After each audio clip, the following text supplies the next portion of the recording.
Hello IFGF family, welcome home and thank you for joining our online service. Ibadah kami selalu dimulai jam 9 setiap minggunya. Jadi pastikan Anda subscribe ke YouTube channel kami dan nyalakan notifikasinya agar Anda tidak ketinggalan. IFGF adalah gereja yang berpusat pada pemuritan. Our mission is to help people to connect with God and make disciples. IFGF memiliki beberapa discipleship center di sekitar wilayah Jabodetabek. Untuk wilayah Jakarta di Balai Sarbini, Lipo Mall Nusantara. Untuk wilayah Tangerang di Dome of Harvest, Lipo Karawaci. Dan beberapa lokasi lainnya di wilayah Bogor, Bekasi, Cilincing, dan Perumnas. Untuk Anda yang menyaksikan secara online, kami memiliki komunitas sel yang diadakan secara online bernama iCare. Jika Anda sedang mencari ruang komunitas untuk berbagi pengalaman hidup dan mendalami iman, iCare is the place for you. Informasi lebih lengkap tersedia di Linktree pada deskripsi YouTube IFGF Jakarta atau di bio Instagram @IFGF Jakarta. Bagi Anda yang ingin memberikan persembahan sebagai bentuk syukur kepada Tuhan, berikut adalah panduan cara memberikannya. Dan juga QR Code yang langsung menghubungkan ke rekening gereja kami. Semoga pesan firman ini menjadi berkat yang menguatkan setiap langkah perjalanan iman Anda. God bless you.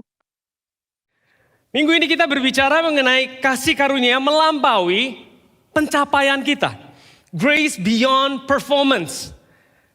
Performance, pencapaian itu kita bisa sadar bahwa pencapaian itu di masa-masa ini menjadi currency-nya dunia. People look up to you, orang pandang saudara karena pencapaian saudara. Orang mengenal saudara karena pencapaian saudara. More than any other time in history. Saat ini kenapa? Karena sosial media begitu real, begitu nyata. Dengan mudah kita memampangkan kesuksesan kita. Dan akhirnya orang-orang yang membaca, orang-orang yang mengikuti berpikir bahwa oh kita segitu suksesnya. Mereka lupa terlepas daripada saat merekam, setelah kita selesai merekam, kegagalan itu juga ada dalam kehidupan kita. Kasih karunia yang melampaui performance. Saya percaya Tuhan akan senantiasa memampukan kita, tapi kemampuan kita itu tidak boleh menjadi identitas kita. Amin. Kemampuan itu adalah kerjaan tangan kita, tapi bukan diri kita. Karena hari ini mungkin kita bisa melakukan A, besok kita bisa melakukan B, whatever it is. Itu berubah-ubah. Kalau dunia mengenal satu sama lain melalui pencapaian, saya berdoa di gereja Tuhan. Kita melihat orang di sebelah kanan kita, gayanya mungkin beda, sosial statusnya mungkin beda, mungkin saldo banknya beda, tapi kita tahu bahwa dia berharga di mata Tuhan. Terlepas dari apa yang dia bisa lakukan. Amin. Jangan sampai kita menjadi sama seperti dunia, kita hanya bisa applaud, kita hanya bisa tepuk tangan buat orang yang terlihat sukses. Saya percaya setiap manusia berharga di mata Tuhan. Oleh karena itu grace beyond performance is not an option, bukan pilihan untuk kita hidupi di dalam iman kita sebagai orang percaya. Grace does not start, kasih karunia nggak mulai dari performance, nor does it end. Tidak juga diakhiri dengan performance kita. Karena kasih karunia nggak mulai karena kita dan juga bukan untuk kemuliaan kita. Apa yang kita bisa lakukan, it doesn't start from us, nggak mulai dari kita. Kita percaya sebagai orang percaya kita dimampukan sama Tuhan untuk kemuliaan Tuhan. Sepanjang bulan ini 1 Samuel kita belajar dari 1 Samuel 9 sampai 13, sampai 12 lebih tepatnya. Kita melihat bagaimana, bahkan bukan cuma Samuel 9, tapi dari 1 Samuel, kita lihat bagaimana hidup Eli yang pada saat itu berantakan. Anaknya kacau, dianya juga nggak jelas. Tapi Tuhan pakai saat itu untuk menunjuk seorang anak yaitu Samuel yang akan mengubah nasib daripada bangsa Israel. Kemudian kita juga lihat Samuel yang saat itu masih kecil, umurnya belasan, dipilih Tuhan untuk kemudian diangkat menjadi imam menggantikan Eli, dan kemudian dipakai Tuhan untuk menunjuk seorang raja yang dengan jelas mengubah nasib daripada bangsa Israel. Dan kemudian kita akan masuk ke 1 Samuel 11, bagaimana Saul yang sudah dipilih menjadi raja, dia melakukan begitu banyak pencapaian, dan kita akan lihat pencapaian pertama dia, dan bagaimana pencapaian pertama dia, bahkan belum banyak pencapaiannya, di pencapaian pertama dia stumble, dia terjatuh. Tidak seperti Saul, seorang Daud itu raja yang selanjutnya daripada Saul kita akan pelajari nanti di 1 Samuel. Kita mempelajari bahwa Daud itu seorang yang sadar kalau Tuhan yang memampukan dia pada saat dia bukan siapa-siapa, pada saat dia menjalani kehidupannya sebagai seorang raja, dia itu tetap sadar kalau dia itu bukan siapa-siapa. Itu jadi pegangan dia. Mazmur 16 ayat 2 dikatakan, I say to the Lord, ini seorang Daud, Miktam Daud, yaitu the golden psalm daripada Daud. Dia mengatakan, you are my Lord, engkau adalah Tuhanku, I have no good, aku tidak ada hal baik dalam diriku selain daripada engkau. I have no good apart from you. Kata-kata ini dia bukan mengatakan pada saat dia lagi berada dalam tekanan.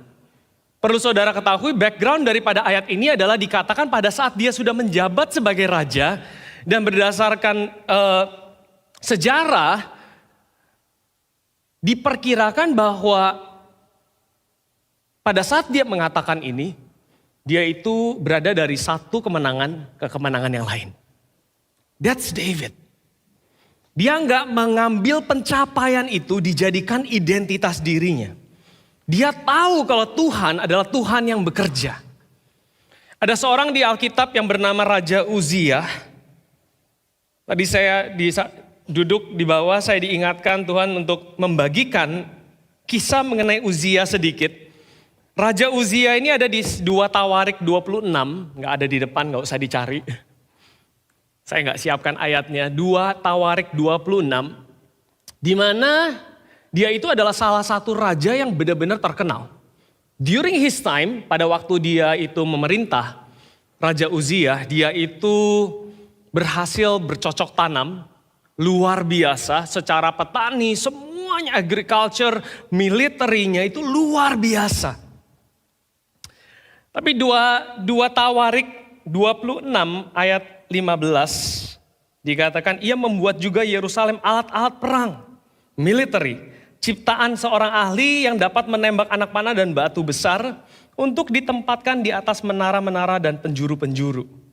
Nama raja itu termasyur dikatakan, namanya termasyur sampai ke negeri-negeri jauh.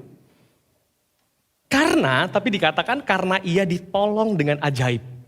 Ini orang raja ditolong sama Tuhan dengan ajaib. Berarti kalau ajaib bukan kekuatan dia kan? Amin. Bukan kekuatan dia. Dikatakan bahasa Inggrisnya marvelously. Ajaib. Sehingga menjadi kuat.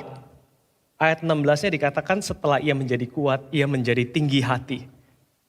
Sehingga ia melakukan hal yang merusak. Berapa banyak dari kita percaya bahwa Tuhan mau kita memiliki pencapaian yang luar biasa? Amin. Tapi Tuhan juga gak mau kalau pencapaian itu kemudian akan merusak kita. Amin. Kita selalu berdoa, God, I want to perform. Tuhan Allah adalah Tuhan Allah yang baik.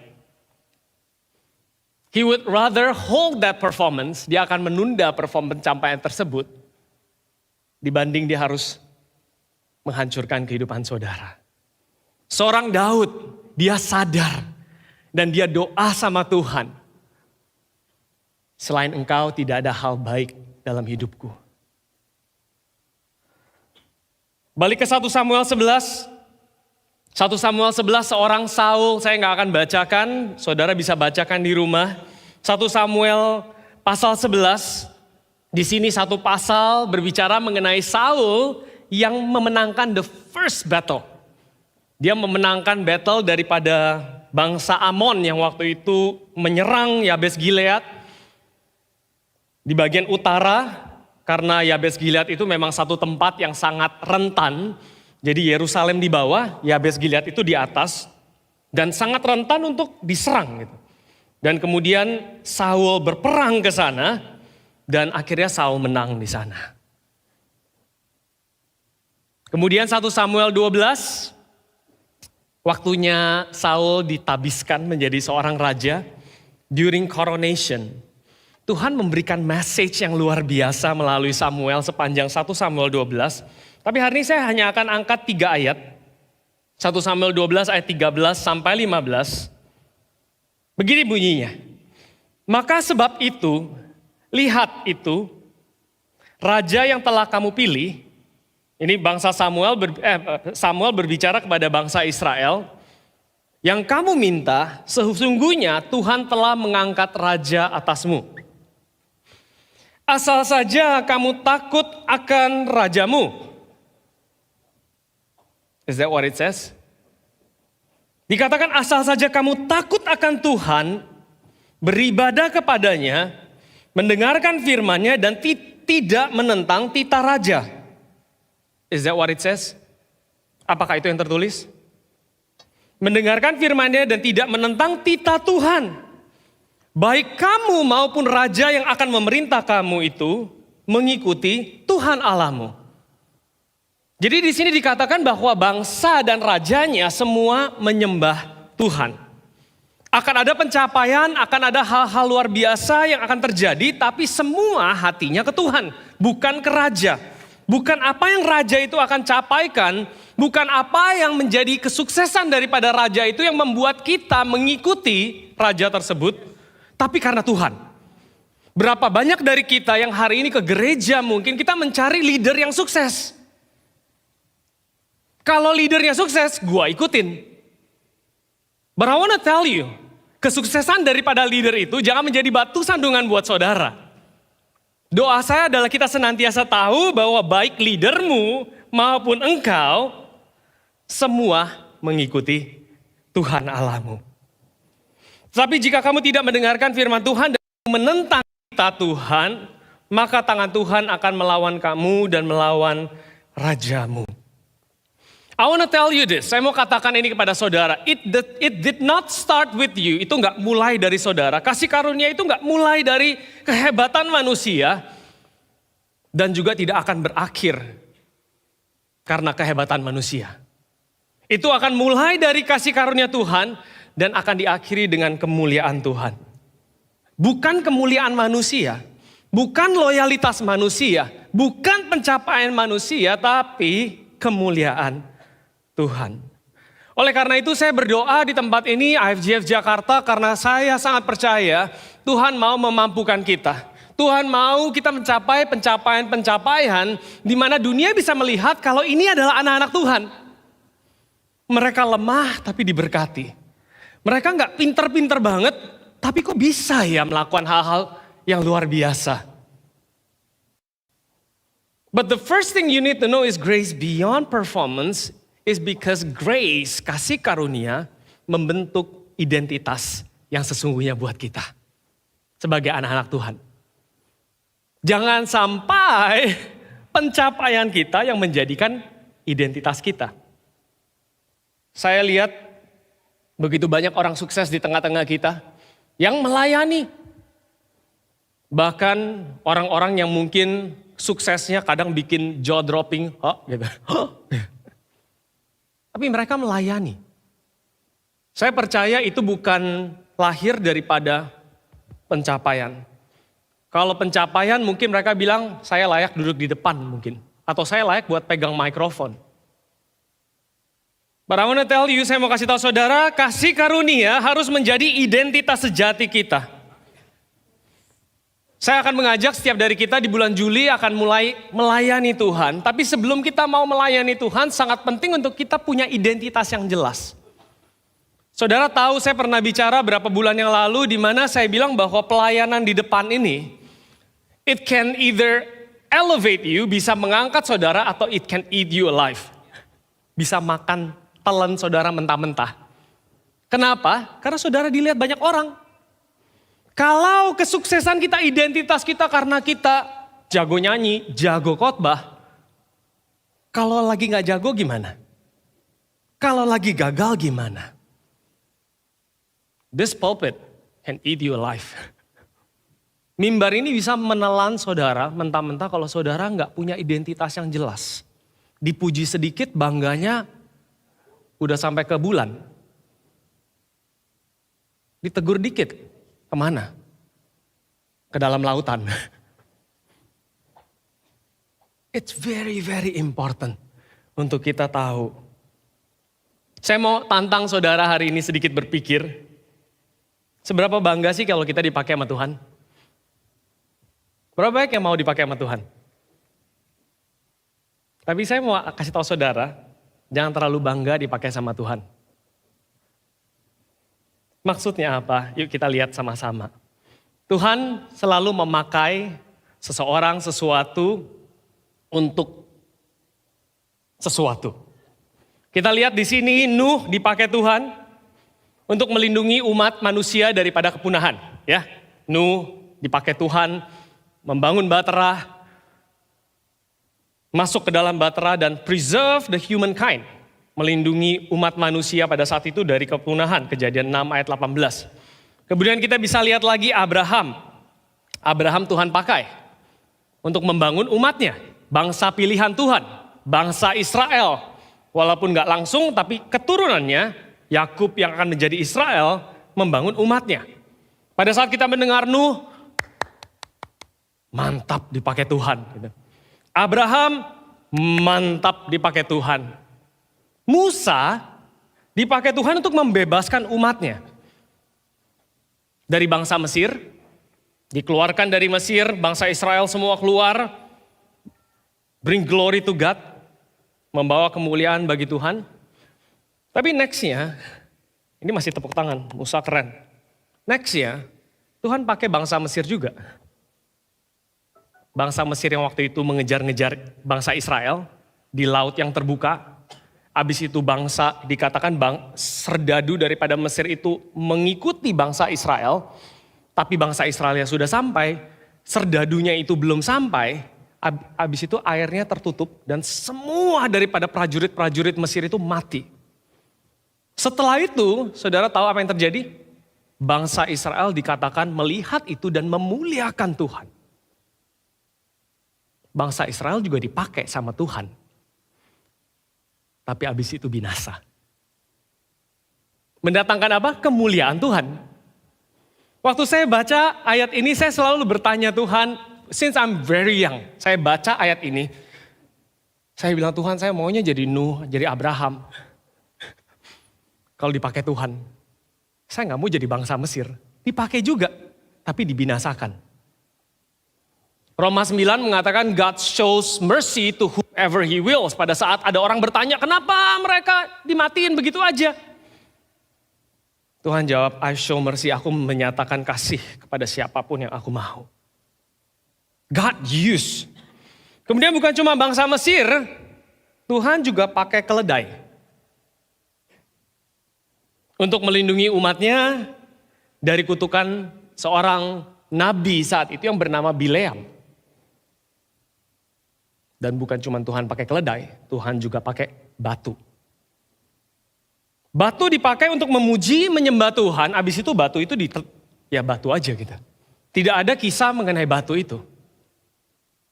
Saya mau kasih tahu saudara, kalau saudara dipakai sama Tuhan, it's better be karena ucapan syukur saudara buat Tuhan. Karena kalau saudara pikir saudara dipakai Tuhan karena saudara layak dipakai Tuhan, saudara itu bersebelahan dengan Nuh, dengan Abraham, dengan Musa, dengan bangsa Mesir yang habis, dengan keledai dan dengan batu. Jangan kita bangun iman kita, identitas kita bahwa kita ini dipakai Tuhan. Tuhan gak butuh pakai kita. Tuhan bisa pakai malaikat yang mungkin akan mengerjakan lebih baik lagi daripada kita. Jangan identitas kita itu karena kita dipakai Tuhan sampai kita taruh itu semua di sana. Kalau kita mau bermegah di kanannya. Karena di kanan itu gak banyak. Di kanan itu apa? Umatnya, anaknya, kemuliaannya. Tuhan gak pernah mengirim Abraham untuk batu. Kalau mau bangga, banggalah. Firman Tuhan katakan bukan kamu mengenal Allah, tapi karena Allah mengenal kamu. Kalau mau bangga, jangan bangga karena kita punya pencapaian, tapi karena apa yang Tuhan sudah lakukan buat kita. Secara ajaib dan luar biasa. Yang gak ada apa-apanya dipakai Tuhan. Yang hidupnya juga mungkin masih belum benar. Masih banyak yang perlu dibenerin. Tapi dipakai sama Tuhan. Kalau mau bangga, kayak Paulus ngomongnya. Kalau aku mau bermegah, biarkan aku bermegah di dalam kelemahanku. Biar kuasa Tuhan, kemuliaan Tuhan dinyatakan. Bukannya kemudian kita mengumbar-ngumbar ya, sekali lagi, that's not the point. But the attitude, identitas pribadi kita tahu. Hari ini di depan kita ngajar sepertinya saya ngajar sepertinya I know everything. Mungkin Anda belum kenal saya. Anda bilang, pastor keren. Gue mau punya suami kayak pastor. Until you talk to my wife. Sama aja 11-12 sama suami lu. Pulang-pulang kadang lupa nyapa istri. Ngeliatin handphone mulu. Saya pernah ada orang datang ke saya bilang gue mau ceraiin suami gue. Kenapa? My husband is the worst husband. Suami paling parah sejagat raya. Oh ya? Baru mau saya setuju tapi saya pinter, saya nanya dulu. Gimana parahnya? Dia ceritain 3 poin yang pertama, saya langsung merasa tertuduh. Kok mirip-mirip ya? Until saya kasih tahu ke dia bahwa semua mirip-mirip. Kita juga banyak kelemahan. Doa saya adalah dari pulpit ini, yang terpancar bukanlah kesombongan. How many of you knows that orang yang berdiri depan ini bertumbuh bersama dengan saudara? As much as you're growing, I'm growing. As much as you're growing, Pastor Tommy is growing. As much as you're growing, Pastor Daniel is growing. Kita bertumbuh bersama-sama. I will see your growth, you will see my growth. Kita akan bertumbuh bersama. Tapi jangan sampai tempat ini menjadi tempat di mana kesombongan terjadi. Karena apa? Identitasnya melekat kepada pencapaian. Ini juga apply bukan cuma di gereja, tapi apply juga di kehidupan saudara. Sosial status, saldo bank. Who you know secara sosial. Saya mau kasih tahu siapa dan apapun bisa dipakai sama Tuhan. Kalau mau bangga, boleh gak bangga? Boleh. Tapi kalau mau bangga beneran, bangga. Tuhan sudah memberikan yang terbaik buat Anda. The best that heaven can offer. Hal terbaik yang dipunyai surga yaitu anaknya sendiri. Diberikan buat kita. Karena berikutnya adalah Tuhan Yesus juga dipakai sama Allah Bapa untuk menyelamatkan kita. Bukan saya bilang tidak boleh dipakai Tuhan. Tapi saya percaya bahkan buat Yesus sendiri identitasnya itu bukan saja sebagai Savior. Tapi dia sebagai anak yang dikasihi Tuhan. Identitas dia itu bukan apa yang dia lakukan. Tapi who he is di mata Tuhan. Yesus dipakai untuk menyelamatkan kita dari umatnya.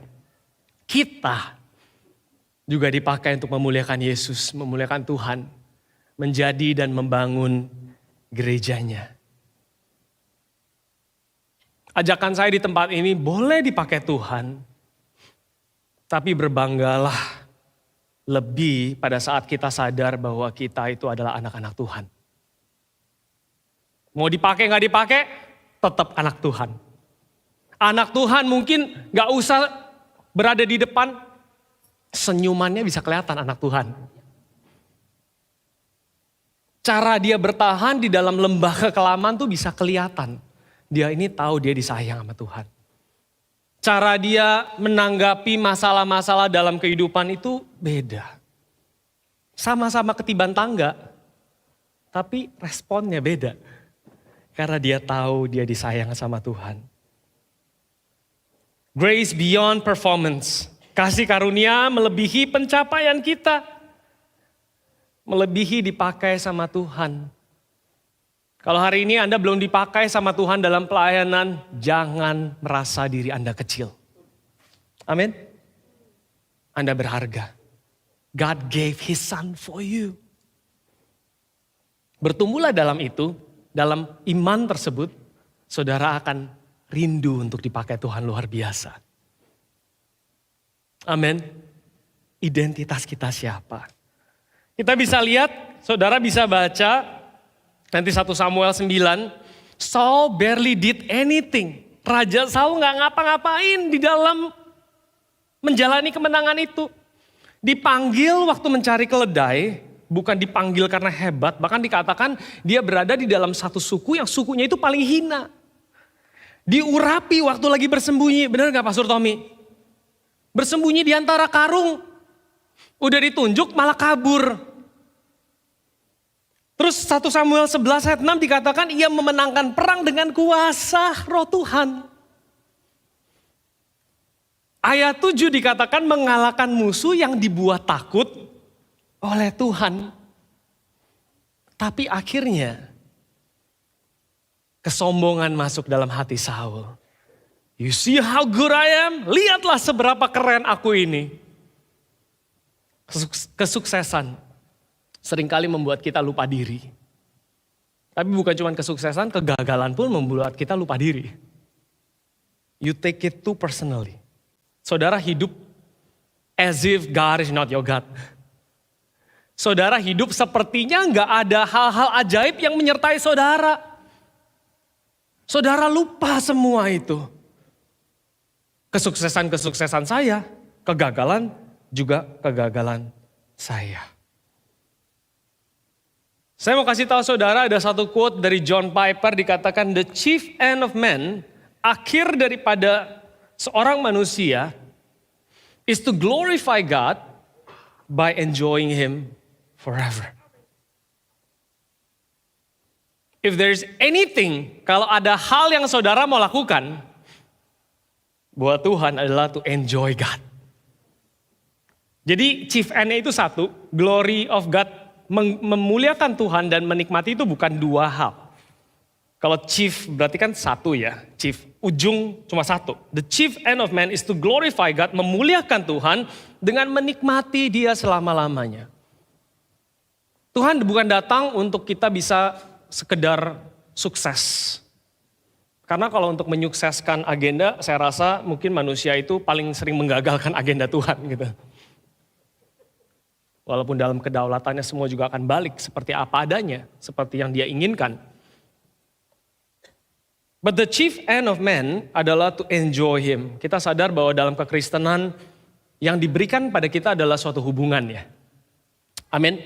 Tuhan datang ke dunia, menyelamatkan kita, mengembalikan hubungan kita dengan Tuhan. The next thing dalam suatu hubungan adalah Tuhan mau kita untuk menikmati Dia. Karena dengan kita bisa menikmati Dia, menikmati karyanya, menikmati kuasanya, menikmati kasihnya, menikmati Tuhan tuh bukan kayak menikmati apel gitu. I love this apple, nyam-nyam buang. Menikmati Tuhan itu gak mudah.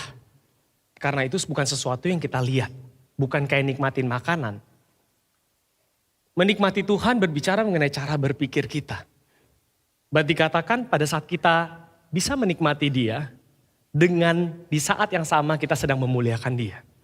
The chief end of man is to glorify God, memuliakan Tuhan dengan bisa kita menikmati Dia. What does it mean to enjoy God? Saya mau kerucutkan, what does it mean to enjoy God is to not enjoy you. Okay? What does it mean to enjoy God is not to enjoy you. Seringkali kita terlalu fokus kepada apa yang kita bisa kerjakan. Kita bukannya menikmati pencapaian kita bersama Tuhan, tapi kita menikmati diri kita yang lagi sukses. What does it mean to enjoy God? Is to not enjoy you. To enjoy God means to enjoy God. Not you. Not your success. Not your failure. You enjoy in faith, di dalam iman kita kepada Tuhan. Kita akan dimampukan untuk bisa mengenjoy bahkan di dalam masa-masa sulit kita. Saya juga berdiri di tempat ini bukan dalam masa tidak ada kesulitan. But I wanna tell you, pada saat Tuhan beserta dengan saya, kemampuan untuk menikmati Tuhan itu gak berdasarkan situasi dan kondisi sekitar kita. 1 Timotius 6 ayat 17 dikatakan, peringatkanlah kepada orang-orang kaya di dunia ini agar orang-orang kaya, orang-orang yang banyak pencapaian, agar mereka jangan tinggi hati dan jangan berharap pada sesuatu yang tak tentu seperti kekayaan, pencapaian. Kekayaan saat ini kayaknya performance lah ya, kurang lebih. Di dunia saat ini ekonomi juga lagi berantakan. Pokoknya lu kaya berarti lu dekat sama Tuhan. Lu kaya berarti pokoknya semualah kekayaan itu menjadi patokan tolak ukur. Kita bisa melihat teorinya dia itu seberapa diberkati. Tapi di sini dikatakan itu enggak nentu seperti kekayaan. Melainkan pada Allah yang dalam kekayaannya, bukan kekayaan manusia tapi kekayaan Allah, memberikan kepada kita segala sesuatu untuk apa? Untuk dinikmati. Oh, jadi orang Kristen nikmati doang gampang banget ya. I tell you, it's not easy. Berapa banyak dari saudara yang mungkin pernah pergi berlibur, menghabiskan uang segitu banyak, tapi saudara gak punya kemampuan untuk menikmati. Akhirnya pulang dari liburan, itu kayak butuh liburan lagi. Karena liburan kita dijadi buat berperang. Bertikai. In this day and age, di saat-saat ini, I don't know how easy it is for you to build comfort. Kenyamanan. Bukan kenyamanan yang gak jelas, tapi kenyamanan yang sejati dalam Tuhan.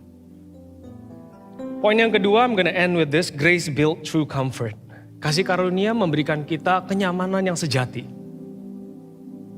Kita mungkin bisa memiliki kenyamanan yang tidak selaras dengan panggilan Tuhan. Itu gak akan lama. Kenyamanan akan hal-hal yang dosa mungkin. But I wanna tell you, kasih karunia mau membangun comfort. Bahasanya comfort, the true comfort. Firman Tuhan katakan, come to me those who labor and heavy laden. Datanglah kepadaku mereka yang labor, bekerja dan berbeban berat. Aku akan memberikan mereka kelegaan. Saudara pernah dengar kata get out of your comfort zone? Pernah ya? Sering dengar ya? Saya tantang sedikit ya. Get out of your comfort zone. Saya tahu maksud mereka adalah jangan stuck di kenyamanan yang gak jelas. Gitu. But my question untuk setiap kita di tempat ini, Jemaat IFJF Jakarta, do you even have a comfort zone? Punya gak sih comfort zone? Do you have it? If yes, where is it? Untuk kita mau keluar dari satu zona, dibilang zona nyaman, pertanyaannya zona lu tuh nyaman kagak sih? Lu punya zona nyaman gak? Buat orang-orang percaya zona nyaman itu adalah saat teduh kita. Saudara pikir keluar terus? Saudara gak pernah punya comfort zone as a matter of fact mungkin. Boro-boro punya zona nyaman. Pagi-pagi bangun melek. What prayer? Apa itu doa? Nanti doa hari Minggu aja ya. Dipimpin sama pastor. Amin haleluya. Gua langsung melek, mandi, berperang. You are in a battle zone. You don't even have a comfort zone. How do you get out of that comfort zone? Saya bicara comfort yang sejati ya. Bukan comfort yang seenak-enaknya. Do you even have a comfort zone? Kalau bahasa Pastor Jimmy adalah the sweet spot with God. Do you have that comfort zone? Punya gak kita zona nyaman itu? Saya selalu bilang sama orang di dunia ini saat ini, selalu bilang get out of your comfort zone. Get out of your comfort zone. I'm asking myself, saya tanya diri saya, where is my comfort zone? How to get out? Sekali gak ngapa-ngapain pokoknya get out of my comfort zone. Pokoknya bengong dikit, bengong juga gak comfort mungkin. Cuma bingung gak tau ngapain aja. Disuruh get out of your comfort zone. Gue bingung get outnya kemana gitu. Dan get out dari mana buat kemana gitu. But I want to tell secara teori, ya. I want to tell you don't be afraid to have a comfort zone. Di dunia saat ini. Everything is moving so fast. But I want to tell you too much of comfort zone, yes, itu akan menghasilkan kita complacent. But too much of battle zone akan membuat kita insecure. Pagi-pagi bangun berperang, terus berperang. Gak punya comfort zone. Satu kesedihan yang mendalam adalah kita yang pergi berperang. Kita berperang, memberikan hidup kita hampir mati, gubrak.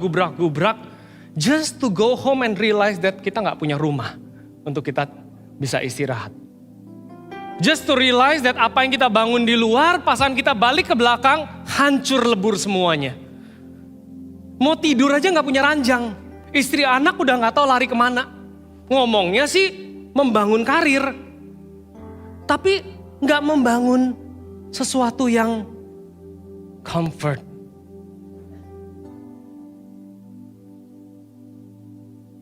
Seorang Nehemia pada saat dia diserang, dikatakan apa? Nehemia 4 ayat 17 dikatakan memikul dan mengangkut, melakukan pekerjaan dengan satu tangan. Jadi dia membangun tembok dengan satu tangan. Memegang senjata dengan tangan lain. Dia itu bukan cuma berperang keluar, tapi dia membangun yang akan menjadi comfortnya mereka. Akan menjadi perlindungan mereka. Yaitu tembok itu.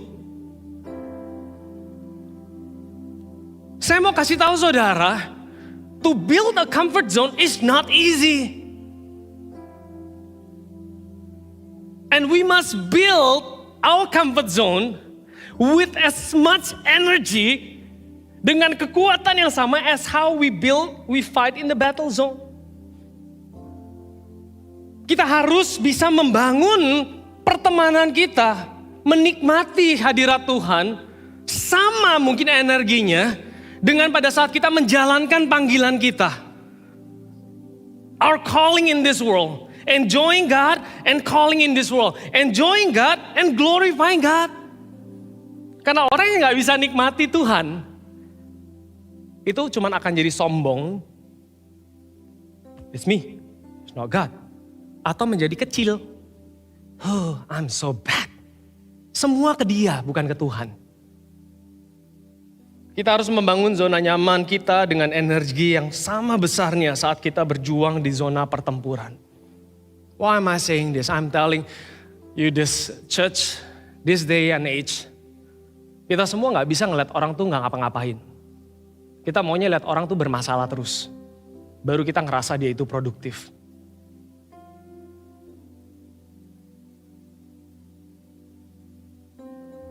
Doa saya adalah kita sebagai umat Tuhan yang membangun iman di atas dasar yang teguh. Kita sadar bahwa Tuhan mau untuk memampukan kita. Dan pada akhirnya you and your pencapaian dan apa itu semua, it's for God. Bukan untuk kita. Terlalu berat apabila itu untuk kita. Ibrani 4 ayat 11 dikatakan, let us therefore, dengan demikian marilah kita berusaha keras. Hah? Berusaha keras? Kok Paulus tahu ya keadaan saat ini ya? Bukannya gampang untuk bisa berhenti. Isn't it comfort easy? Tapi di sini dikatakan berusaha keras untuk masuk ke dalam restnya Tuhan. Strive. Kenapa? Because the world is telling otherwise. Karena dunia menyatakan don't rest. Don't trust in God. Keep fighting. Peranglah. Let us therefore strive to enter that rest. Karena itu marilah kita berusaha keras untuk masuk ke dalam perhentian itu. What happened when we put performance before grace? Apa yang terjadi pada saat kita menaruh pencapaian kita melebihi daripada kasih karunia Tuhan?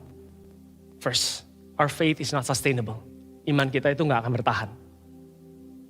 Karena identitas kita selalu akan terpengaruhi oleh situasi dan pencapaian kita. Hari ini bagus, besok mental. Kena mental gitu. Pas tidak sesuai dengan apa yang kita harapkan, boom. Udah kayak orang gila aja jalan. The second one is we don't know how to rest. Kita nggak tahu apa namanya beristirahat di dalam Tuhan. Baca Alkitab juga jadi buat ngebut. Kalau enggak gue ngerasa bersalah nih. Berapa pasal hari ini, berapa pasal, berapa ayat gitu. Doa lu berapa lama? 2 jam, gue 2 jam setengah. Gitu. You think easy? Untuk bisa nyaman di hadirat Tuhan? Saudara pikir kenyamanan itu saudara bisa dapatkan dengan grab and go? Firman Tuhan katakan apa? The mystery of God itu seperti tidak tersembunyi dalam-dalam, tapi juga tidak ada di depan untuk kita cabut main jalan. Saya selalu bilang gini, kasih karunia Tuhan itu it's simple that a kid, anak kecil itu bisa menikmati, but it's so complicated that when you don't have time for it, you'll not get it. Oke, ulang ya. Kasih karunia Tuhan itu so simple, begitu simpelnya, that anak kecil itu bisa menangkap dan menikmati. But so complex, kalau kita nggak memberikan perhatian sedikit, kita nggak akan pernah nangkep. Itu seperti bahasa saya adalah emas, tapi ditutupin pakai selimut. Kalau kita buru-buru nggak akan kelihatan. Tapi kalau kita punya waktu, nggak susah kok cuma buat buka doang. Bahkan seorang anak kecil bisa menemukan kasih karunia Tuhan. But yang buru-buru, mereka nggak nemukan kenyamanan itu dalam Tuhan. It's not hard, nggak susah. Enjoying God is not as hard as you think. He needs your attention, He needs your time. Saya akan tutup dengan 1 Korintus 15 ayat 10. Tapi karena kasih karunia Allah, aku adalah sebagaimana aku ada sekarang. Jadikanlah ini doa setiap daripada kita. Dan kasih karunia yang dianugerahkannya kepadaku tidak sia-sia. Sebaliknya, aku telah bekerja lebih keras. Kalau orang yang bertumbuh dalam kasih karunia Tuhan, itu dia gak akan bekerja tidak keras. Dia akan bekerja lebih keras daripada mereka semua. Tetapi dikatakan apa? Tetapi bukan aku, melainkan kasih karunia Allah yang menyertai aku. Does that sound like David? Di dalam aku tidak ada hal baik kalau bukan engkau. Tapi bukannya aku, melainkan kasih karunia Allah yang menyertai aku. Doa saya adalah di IFGF Jakarta, kita bukan menjadi orang yang judgmental akan pencapaian. Tapi kita menjadi orang-orang yang imannya timbul daripada kasih karunia Tuhan. Pada saat kita lihat orang jatuh, kita enggak, I can be there, saya juga bisa di situ. Kalau bukan karena kasih karunia Tuhan, kita bisa menolong satu sama lain. Kita punya iman yang seperti itu. July is gonna be a month di mana kita akan belajar untuk melayani Tuhan. Dan saya mau kasih tahu saudara, kalau saudara datang dengan pencapaian saudara, you have something to offer. I wanna tell you, mungkin gue hire malaikat aja. Pencapaiannya pasti lebih di atas. But kalau kita mau menjadi anak-anak Tuhan yang melayani Bapaknya, kita bukan pelayan sekali lagi ya. Kita bukan pelayan, kita anak yang melayani. Beda ya, pelayan yang melayani itu pelayan dibayar. Kalau anak yang melayani gayanya beda. Amin. Kita mau sama-sama masuk dalam bulan pelayanan di Juli. Kita doa tanya Tuhan. Gereja Tuhan is for everyone. What you have, what you don't have does not matter. Mari kita bangkit berdiri bersama-sama. Kita akan akhiri kebaktian pada pagi hari ini. Have your praise. Come on, let's Let's pray for everyone. Kita doa buat setiap dari kita di tempat ini. Tuhan, kami mengucap syukur Tuhan untuk Engkau dalam kehidupan kami. You are the reason, Engkau alasan kami ada sebagaimana kami ada. Bukan aku, melainkan kasih karunia Allah yang menyertai aku. It doesn't start with me and it's not gonna end for me. It's gonna start with God, it's gonna end for God. Tuhan, kami mengucap syukur. Engkau bentuk hati kami. Engkau bentuk hidup kami. My chains are gone, I've been set free. My God, my Savior has ransomed me. And like a flood, His mercy Amen. Amazing grace, my chains are gone, I've been set free. My God, my Savior has ransomed me. And like a flood, His mercy reigns unending love. Amazing grace, my chains are gone, I've been set free. My God, my Savior has ransomed me. And like a flood, His mercy reigns unending love. Amazing grace, my chains are gone, I've been set free. My God, my Savior has ransomed me. And like a flood, His mercy reigns unending love. Amazing grace.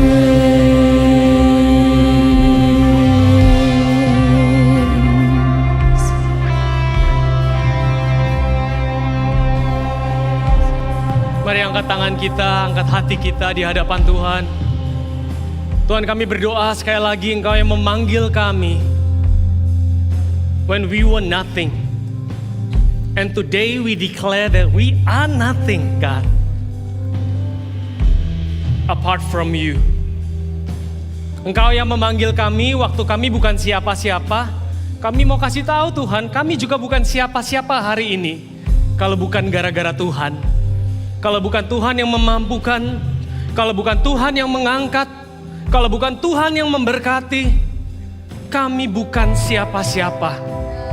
Tuhan, aku berdoa biar pengetahuan itu bukan hanya sekedar pengetahuan, tapi ada urapan di dalam pengertian itu, di dalam kehidupan kami.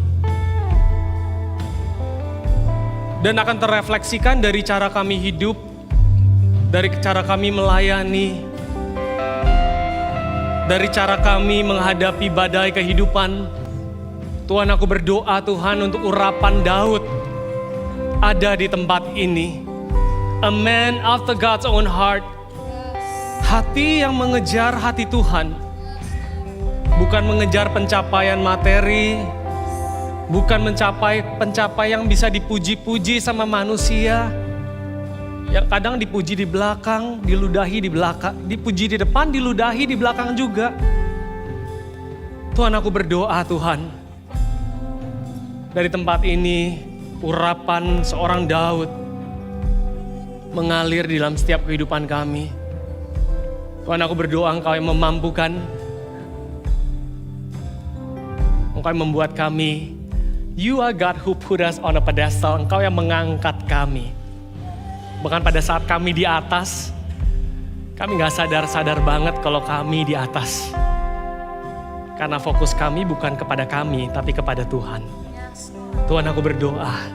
Apabila Engkau baik-baik mendengarkan firman Tuhan, dan melakukan sesuai dengan firman yang diberitakan pada pagi hari ini, Diberkatilah engkau pada saat engkau masuk. Mari kita angkat tangan kita bersama-sama. Diberkatilah engkau pada saat engkau keluar. Engkau akan menjadi kepala dan bukan menjadi ekor. Lumbung-lumbungmu akan dipenuhi dengan berkat daripada Tuhan. Bukan karena kehebatan kalian, tetapi karena tanda-tanda ajaib menyertai Anda. Terima kasih Tuhan, kami serahkan hidup kami serahkan keluarga kami serahkan hubungan-hubungan yang ada di sekitar kami serahkan pekerjaan kami serahkan studi kami. Semua Tuhan yang Kau percayakan dalam kehidupan kami. Dan firman Tuhan katakan, apa yang Engkau kerjakan Tuhan akan buat berhasil. Di dalam nama Tuhan Yesus, setiap dari kita yang percaya sama-sama kita katakan, amin, amin, amin. Happy Sunday, God bless you, Tuhan berkati. Terima kasih telah mengikuti IFGF Jakarta Online Service.